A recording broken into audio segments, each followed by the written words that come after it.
Prema president Trump வந்து H1Bக்கு visa $100K வந்து பே பண்ணணும்ன்ற மாதிரி ஒரு எக்ஸிக்யூட்டிவ் ஆர்டர் பாஸ் பண்ணியிருந்தாங்களே, அதுக்கு கோர்ட்ல இன்னைக்கு ஸ்டே வாங்கியிருக்காங்களா, அதை பத்தி சொல்லுங்க. அப்புறம் H1B சம்பந்தமா செனட்ல வந்து ஒரு பில் பாஸ் பண்ணியிருக்காங்கன்னு சொன்னீங்களா, அதை பத்தி சொல்லுங்க. இரண்டு முக்கியமான ஒரு விடயம் வந்திருக்கு. நீ சொன்ன மாதிரி முதல் விஷயம் வந்து நிறைய பேருக்கு வந்து பயம் தரக்கூடிய விஷயமா இருந்தது. அந்த 100K வீசா ஃபீ எப்போ லாசூட் ஃபைல் பண்ணுவாங்கங்கிற கேள்வி தொடர்ந்து இருந்துகிட்டே இருந்தது. இப்போ லாசூட் வந்து ஃபைல் பண்ணியிருக்காங்க. ஸோ அதை பற்றியும் வந்து பார்க்க போகிறோம். இரண்டாவது மிக முக்கியமான ஒரு விஷயம் வந்து H1B ரீஃபார்ம் ஆக்ட் செனட் சபையில் இன்ட்ரடியூஸ் பண்ணியிருக்காங்க.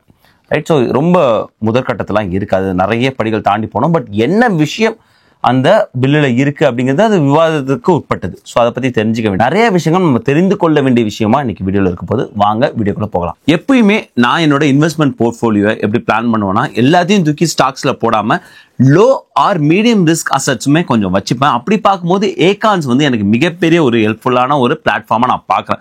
பிகாஸ் அது ஒரு மியூச்சுவல் ஃபண்ட் மாதிரி பார்க்குறேன். நான் ஆக்டிவா அதில் இன்வால்வ் ஆக மாட்டேன். ஜஸ்ட் நான் இன்வெஸ்ட் பண்றதுல சரி இல்லை ரெக்கரிங் இன்வெஸ்ட்மெண்ட் போட்டுருவோம். இன்னைக்கு பார்த்தீங்கன்னா இந்த வீடியோ எடுக்கும் போது என்னோட ரிட்டர்ன்ஸ் உங்க ஸ்க்ரீன்லேயே பார்ப்பீங்க 14.26. சப்போஸ் நீங்க ஏகான்ஸ் முதல் முறை ட்ரை பண்ண போறீங்கன்னா அவங்க ரிவார்ட்ஸ் கொடுக்குறாங்க. பின்டி கமெண்ட்ஸ் டிஸ்கிரிப்ஷன் இருக்கு, நீங்க ட்ரை பண்ணி பாருங்க. Hey guys, welcome back to our channel. வணக்கம் நண்பர்களே, நான் உங்க பிரேம் பேசுறேன். நான் உங்க ஆர்த்தி பேசுறேன். பிரேமா, ஃபர்ஸ்ட் வந்து பிரசிடென்ட் ட்ரம்ப் அந்த 100K வீசா ஃபீ போட்டுருந்தாங்களா, அதை பத்தி சொல்லுங்க. முதல்ல இந்த ஃபீயை பத்தி பேசலாம்னு நினைச்சேன். இதை பத்தி எல்லாருக்குமே தெரிஞ்சிருக்கும். ஆல்ரெடி இந்த வந்து அடிச்சு துவச்சி காய போட்ட நியூஸா இருக்கிறதுனால அந்த ஃபீ எதுக்காக போட்டாங்கன்னு எல்லாருக்குமே தெரிஞ்சிருக்கும். இப்போ இதை பத்தி விவாதிக்க போறோம்னா அந்த ஃபீக்கு போட்டிருக்க இந்த லாசூட்டை பத்தி விவாதிக்க போறோம். எந்த கோர்ட்ல போட்டிருக்காங்க? இது வந்து எதிர்பார்க்கப்பட்டது தான். கலிபோர்னியா ஸ்டேட்லாம் போடுவாங்கன்னு எதிர்பார்க்கப்பட்டது. அதே மாதிரி federal district court of northern California தான், அங்கதான் வந்து இந்த லாசூட் இதற்கு எதிராக, அதாவது பிரசிடென்ட் ட்ரம்ப் அவர்கள் எக்ஸிக்யூட்டிவ் ஆர்டர் கொண்டு வந்தாங்களா அதற்கு எதிராக வந்து போட்டிருக்காங்க. இந்த லாசூட் வந்து இப்ப யார் ஃபைல் பண்ணிருக்காங்க? எல்லாருமே எதிர்பார்க்கப்பட்டது. இதனால பெரிதும் பாதிக்கப்பட போகக்கூடிய பெரும் நிறுவனங்கள் இருக்காங்க இல்லையா. So apple, meta, Google, Microsoft இவர்கள் வந்து ஒரு தடையை வாங்குவாங்க அப்படின்னு தான் எதிர்பார்க்கப்பட்டது. பிகாஸ் நிறைய H1Bs அங்கே ஒர்க் பண்றதுனால புது H1B வர முடியாது. ஏன்னா நீங்க வந்து $1 லட்சம் கொடுக்கணும். ஆல்மோஸ்ட் வந்து ஒரு இன்னைய தேதிக்கு வந்து 88 லட்சம் ரூபாய் கொடுத்து ஒரு ஆள் கொண்டு வரணும் அப்படிங்கும்போது ரொம்ப பெரிய அமௌண்ட் இல்லையா. ஸோ அவங்க தான் போக நினைச்சாங்க.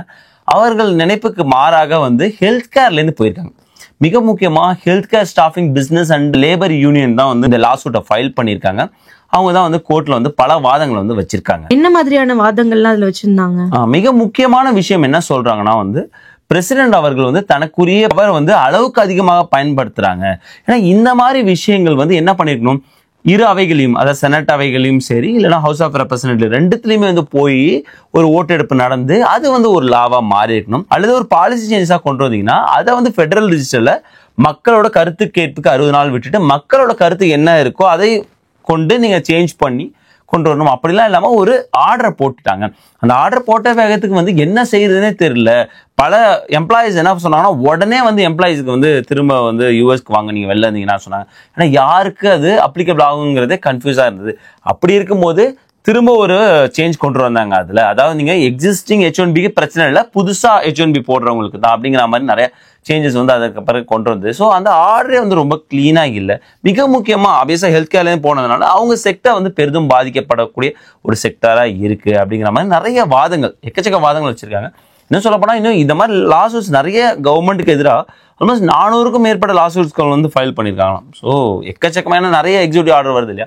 ஸோ உடனே வந்து கோர்ட்டுக்கு போறாங்க. மாதிரி வந்து இது எதிர்பார்க்கப்பட்ட லாசூட் தான். ஸோ ஆனால் கொஞ்சம் காலதாமதமாக தான் வந்துருக்கு நினைக்கிறேன். கலிபோர்னியா டிஸ்ட்ரிக்ட் கோர்ட்ல அது போயிருக்கு. இது வந்து தடை விதிப்பாங்களா டிஸ்ட்ரிக்ட் கோர்ட்? இது வந்து விவாதத்துக்கு உட்பட்டது தான். ஏன்னா வந்து ஏற்கனவே வந்து சுப்ரீம் கோர்ட் வந்து ஒரு தீர்ப்பு சொல்லியிருந்தாங்க. அதாவது வந்து டிஸ்ட்ரிக்ட் கோர்ட்ஸ் வந்து தனக்குரிய பவர் வச்சு பிரசிடென்ட் அவர்கள் நாட்டு முழுவதும் கொண்டு வர ஒரு சட்டத்துக்கு தடை விதிக்க கூடாது. எதுல நல்லாவே தெரிஞ்சிருக்கும், அமெரிக்கன் பார்ன் குழந்தைகள் வந்து பை டிஃபால்ட் சிட்டிசன்ஷிப் தரக்கூடாதுங்கிறத அது ஒரு மிகப்பெரிய சேஞ்சஸ் கொண்டு வரும்போது அது ஒரு விவாதமா இருந்துச்சு.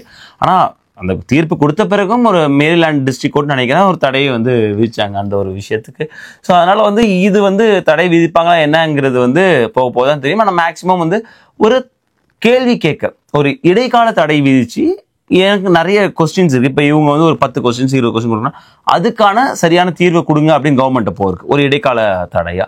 ஒருவேளை அந்த இடைக்கால தடை நீடித்து அடுத்த வருடம் மார்ச் வரைக்குமே இருந்ததுன்னா அதை அமல்படுத்த முடியாதவும் போகவும் வாய்ப்பு இருக்கு. ஸோ அது போக தான் தெரியும். நம்ம கண்டிப்பா வந்து அப்டேட் கொடுப்போம். இவன் அட்டார்னிட்டியும் அதை பத்தி விவாதிப்போம். இப்போ செனட்ல இன்ட்ரடியூஸ் பண்ணிருக்காங்கன்னு நீங்களா, இது யார் கொண்டு வந்திருக்கா? இப்பெல்லாம் வந்து ஒரு ரூல் செனட்ல வந்து ஏதோ ஒரு ரூல் வந்து இன்ட்ரடியூஸ் பண்றாங்கன்னா, நம்ம லீவ் லெட்டர் எழுதுனா எப்படி as I'm suffering from fever by டிஃபால்ட்டா எழுதுற மாதிரி முதல்ல கை வைக்கிற வார்த்தையே வந்து விசா, H1B, L1 அப்படிதான் வைக்கிறாங்க. ஏன்னா நிறைய பில் இந்த மாதிரி எக்கச்சக்கமா வந்து பேசிட்டே போகலாம். ஸோ இந்த பில் ஏன் வந்து எடுத்து பேசணும்னா இதை வந்து இன்ட்ரோடியூஸ் பண்ணிட்டாங்க, அது விவாதம் போயிட்டு இருக்கு. நிறைய பேர் வந்து இது ஃபார்வர்ட் பண்ணியிருந்தாங்க. எனக்கு ஒரு ஃபார்வர்ட் வரும்போது இது வந்து ஃபார்வர்ட் மெனி டைம்ஸ்ல போட்டிருந்தாங்க. ஸோ இவ்வளோ தூரம் ஏன்னா மக்கள் நிறைய இன்ஸ்டாகிராம்ல கூட நிறைய லிங்க் எல்லாம் அனுப்பிச்சு இதை பாருங்க இதை பத்தி பேசுங்கன்னா சொல்லியிருந்தாங்க. ஆமா, நான் ஃபேஸ்புக்ல பார்க்கும்போது நிறைய குரூப்ஸ் இருக்காங்க இல்லையா, அவங்க எல்லாருமே இதை பத்தி வந்து பேசியிருந்தாங்க. ஸோ அதனால வந்து எடுத்து பேசும் மக்கள் வந்து நிறைய பதட்டமாயிட போறாங்க, பயமாயிட போறாங்க. ஸோ அதை பத்தி ஒரு கிளாரிஃபிகேஷன் கொடுக்கலான்னு தான் வந்து கொடுத்துருக்கோம். இதை இன்ட்ரோடியூஸ் பண்ண செனட்டர் யாருன்னு பார்த்தா டாம் அவர்கள், அர்கான்சா மாகாணத்தை சேர்ந்த செனட்டர் தான் இதை இன்ட்ரோடியூஸ் பண்ணிருக்காங்க. இந்த பில்லில் வந்து என்னென்ன மாதிரியான விஷயங்கள் சொல்லியிருக்காங்க? நிறைய விஷயங்கள் சொல்லியிருக்காங்க. நம்ம 4 மிக முக்கியமான கூறுகளை எடுத்து வந்து பார்க்க போறோம். முதல் கேட்டகரியா நான் வந்து என்ன பார்க்கறேன்னா வந்து கேப் எக்ஸம்ஷன் ஒன்று இருக்கு கார்த்தி. அதாவது இங்க எல்லாருக்குமே தெரியும், வருடம் 85,000 கொடுக்குறாங்க, 65,000 பொதுவா எல்லாருக்கும். அதான் H1Bல வெளிலேருந்து வரவங்களுக்கு 20,000 இங்க மாஸ்டர்ஸ் பண்றவங்களுக்கு கொடுத்துட்டு இருக்காங்க. இது இல்லாம இது எல்லாமே கேப் லிமிட் இல்லையா, இது வந்து INA ஆக்ட் பிரகாரம் காங்கிரஸ் வந்து செட் பண்ண கேப் லிமிட். இது இல்லாம கேப் எக்ஸம்ப்ட்னு ஒன்று இருக்கு. அதாவது H1Bல கேப் எக்ஸம்ப்ட் யாராவது ஒரு யூனிவர்சிட்டி இல்ல யாராவது ஒரு ரிசர்ச் நிறுவனம் இல்லைன்னா ஒரு NPO ஆர்கனைசேஷன் அவங்களுக்கு வந்து H1B தேவை, ரைட்? ஸோ அவங்க அந்த கேப் லிமிட்குள்ள எடுக்க முடியலன்னா அவங்களுக்கு எக்ஸப்ஷன் இருக்கும். ஸோ அவங்க அந்த லிமிட்டை தாண்டி எடுத்துக்கலாம். ஸோ நிறைய பேர் ப்ரொஃபஸரா யூனிவர்சிட்டியில் வேலை பார்க்குறவங்க எல்லாருமே வந்து நிறைய H1B கேப் எக்ஸம்ப்ட் இருப்பாங்க. ஸோ அப்படி இருக்கும்போது என்ன ஆகுதுன்னு அவங்க வாதம் சொல்றாங்கன்னா, இதனால என்ன பண்றாங்கன்னா நிறைய யூனிவர்சிட்டிஸ் இந்த லூப்போல் யூஸ் பண்ணிட்டு நிறைய H1B கேப் எக்ஸம்ப்ட் வந்து இங்க அமர்த்துறாங்க, இங்க உள்ள அமெரிக்கர்களுக்கு வேலை போகுது அப்படிங்கிற ஒரு வாதம் வந்து வைக்கப்படுது. மிக முக்கியமா பைடன் அவர்கள் பீரியட்ல முன்னாடி வந்து ஒரு 10 கேட்டகரிக்குள்ள தான் கேப் எக்ஸம்ப்ட் இருந்துச்சுன்னா அதை எஸ்டாப்ளிஷ் பண்ணாங்க. நான் ஒரு எடுத்துக்காட்டுக்காக சொல்றேன். ஸோ பைடன் கவர்மெண்ட் அதை எஸ்டாப்ளிஷ் பண்ணாங்க. இன்னும் நிறைய ஆர்கனைசேஷன் உள்ள கொண்டு வந்தாங்க, கேப் எக்ஸம்ப்ட்ங்கிற கேட்டகரிக்குள்ள கொண்டு வந்தாங்க. ஸோ அதற்கு தான் இவங்க வந்து ஒரு ஃபுல் ஸ்டாப் வைக்கணும். இனிமேல் கேப் எக்ஸம்ப்ட்னே இருக்கக்கூடாது, எல்லாரும் அந்த 85,000 கேப் லிமிட்குள்ள வாங்க அப்படின்னு வந்து சொல்லியிருக்காங்க. இதெல்லாம் வந்து நடைமுறையில வந்து பாசிபிளா? கண்டிப்பா வந்து இதுக்கு வந்து இது ஒரு ரெட் ஃபிளாகா தான் படுது இல்லையா. ஏன்னா கேப் எக்ஸம்ப்ட் சில இடங்கள்ல வந்து கண்டிப்பா தேவைப்படும். இப்போ யூனிவர்சிட்டியில ரிசர்ச் ப்ரொஃபஸர் அவசியமா வேணும். இங்க வெளிலேருந்து உள்ள நாலேஜபிள் பர்சன் உள்ள வரணும்னா கண்டிப்பா அந்த கேப் எக்ஸம்ப்ட்குள்ள தான் வர முடியும். ஏன்னா ஒரு வருடம் வெயிட் பண்ணி லாட்டரியில போயிட்டு அதெல்லாம் சாத்தியக்கூறு இல்லை இல்லையா. ஸோ அதனால இது வந்து ரொம்ப ரெட் ஃபிளாகா தான் பார்க்கப்படும். கண்டிப்பா விவாதம் நடக்கும்னு நினைக்கிறேன். அடுத்த ரூல் என்னது பிரேமா? அடுத்த கேட்டகரி என்னன்னா வந்து நம்ம 4 கேட்டகரியில ஃபர்ஸ்ட் கேட்டகரி பார்த்தோம். செகண்ட் கேட்டகரி பார்க்கும்போது 3 இயர் ரூல்னு ஒன்று வந்திருக்கு. 3 இயர் ரூல்னா இப்போ H1Bல யாராவது வராங்கன்னா 6 இயர் இருக்கலாம். அதுக்கு அதன் பிறகு வந்து I-140 பண்ணியிருந்தாலும் ரிசிப்ட் இருந்தாலும் டிபெண்ட்ஸ் ஆகுது, அவங்க எக்ஸ்டெண்ட் பண்ணிட்டே போயிட்டுருக்கலாம். இப்போ என்ன சொல்றாங்கன்னா அந்த 6 வருஷம்லாம் வைக்காதீங்க, அதை 3 வருஷமா வைங்க. 3 வருஷம் இருக்கலாம். 3 வருஷம் முடிஞ்ச பிறகு திரும்ப நீ வந்து லாட்டரிக்குள்ள போயிட்டு திரும்ப ஒரு H1B புதுசா வாங்கிட்டு உள்ளவா. ஆறு I-140 அப்ரூவல் இருந்தா அந்த ஒரு அப்ரூவல் வச்சு நீ எக்ஸ்டெண்ட் பண்ணு. 6 இயர் கிடையாது 3 இயரா மாத்துங்க அப்படிங்கிறாங்க. ஓகே. ஸோ இதுவும் வந்து மிகப்பெரிய ஒரு சேஞ்ச் தான். ஸோ இது வந்து பெரிய ரெட் ஃபிளாக் தான் எம்ப்ளாயிஸ் அண்ட் எம்ப்ளாயிஸ்க்கு. பட் பார்ப்போம் எப்படி வந்து செனட்ல மூவ் ஆகுது. அடுத்த சேஞ்ச் என்னது? அடுத்த சேஞ்ச் ஒரு பெரிய சேஞ்ச் தான். நீங்க எப்பெல்லாம் எம்ப்ளாயை ஸ்விட்ச் பண்ணீங்களோ அப்பெல்லாம் திரும்ப வந்து கேப்குள்ள போங்க. அதாவது வந்து திரும்ப நீங்க வந்து லாட்டரிக்குள்ள போயிட்டு வாங்க அப்படின்னு. அதாவது இப்போ ஒருத்தவங்க 1 இயர் 1.5 இயர் இருக்காங்க. இப்போ வந்து எம்ப்ளாய் சேஞ்ச் பண்ணா இங்க இப்போ உள்ள நடைமுறையில் பிரச்சனை கிடையாது இல்லையா. 6 இயர் இருக்கும் அந்த வீசா, நீங்க எப்போ வேணா எம்ப்ளாய் வந்து சேஞ்ச் பண்ணிட்டே போகலாம். ஸோ இப்போ என்ன ஆகுனா, ஒருவேளை இது வந்து ரூலாக மாறிடுச்சுன்னா என்ன ஆகுனா, இப்போ 1.5 இயர்ல அவங்க எம்ப்ளாயர் சேஞ்ச் பண்ணணும்னா திரும்ப போ அடுத்த வருஷம் லாட்டரியில் அந்த எம்ப்ளாயர் வழியாக வந்து பிக்கப் பண்ணி உள்ளவா அப்படிங்கிற மாதிரியான ஒரு பெரிய ஒரு சேஞ்சஸ் இது. ஸோ இதுவுமே வந்து மிகப்பெரிய ஒரு ரெட் ஃபிளாக் தான்.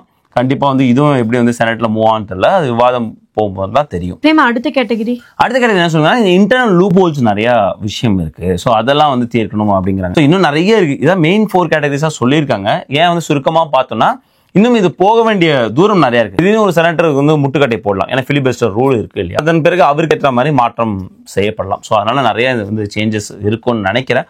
ஸோ இந்த ஒரு பில்லா இல்லாத இது மாதிரி நிறைய பில்லு ஒன்று பாஸ் பண்ணியிருக்காங்க.